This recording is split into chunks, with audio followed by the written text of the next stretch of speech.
ስለዚህ ሰው ውስጡ ልቡ የሚለውን አላደርግ ሲል ልቡ ውስጡ የሚያዘውን አትግደል ከሆነ አትግደል የሚል ስሜት ስላለ እሱን አላደርግ ሲል ጥፋት ያጠፋል ማለት ነው። ጸጸት ውስጥ ይገባል ነው። እያንዳንዱ የማይደረጉ ነገሮችን አልፎ የተጻፉ ነገሮችን አላልኩም፣ የተጻፈ ነገርን ሳይሆን ግን ራሱ ተፈጥሮ የሚያዘውን ስርዓት አልፈጽም አልቀበል ካለ አልቀበል ሲል ሰው ውስጡ ነው ይላል ማለት ነው። ውስጡ በሆነ ነገር እንዳልተቀበለ ይነግረዋል። አሁን አለመቀበሉ ያን የሚያመጣበት ነገር አለ ወይ በሽታ ሊሆን ይችላል። ሰውነቱ ነው ይላል ማለት ነው። በትክክለኛው ስርዓት ይህ እንዳልሄደ የሚያውቀው አንድ ሰው በትክክለኛው ስርዓት እየሄደ እንዳልሆነ የሚያውቀው በምንድን ነው?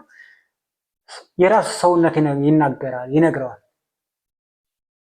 ወይ ሊያመው ይችላል፣ ወይ ጭንቀት ውስጥ ይገባል፣ ውጥረት ውስጥ ነው የሚገባው ምናምን። በትክክለኛ የህይወት ጎዳና ላይ ያለ በህይወት ጉዞ ላይ ያለ ሰው ብዙ ነገሮች አይሰሙት ማለት ከራሱ ከውስጡ የሚሰማው ነገር የለም። ከውጭ ዝም ብሎ ያለ ጫና ሊኖርበት ይችላል፣ ግን ከውስጡ ሪዚስት የሚያደርገው ነገር የለም። ከራሱ ማንነት ማለት ነው። በትክክለኛ መንገድ ሲሄድ ግን በትክክለኛ መንገድ ካልሆነ እየሄደ ያለው ምን ያደርገዋል? የራሱ እንትኑ ጫናው ከማን ነው? ከራሱ ሰውነት ነው። ራሱ ነው ለራሱ ምላሽ እየሰጠ ያለው በሆነ ሚስ ይነግረዋል። ኤክስተርናሉ ለምሳሌ ስሙዝ ሊሆን ይችላል። ሌላኛው መንገዱ ውጨኛው መንገዱ በጣም ስሙዝ ሊሆንለት ይችላል። ግን ከራሱ ከዛኛው ከተፈጥሮ ህጉ ከወጣ ሰውየው ምንድነው የሚሆነው? የውጨኛው ስሙዝ ይሆንለታል። የውስጠኛው ግን በጣም እንትን ያደርገዋል፣ ይጫነዋል እንዳይሄድ ማለት ነው።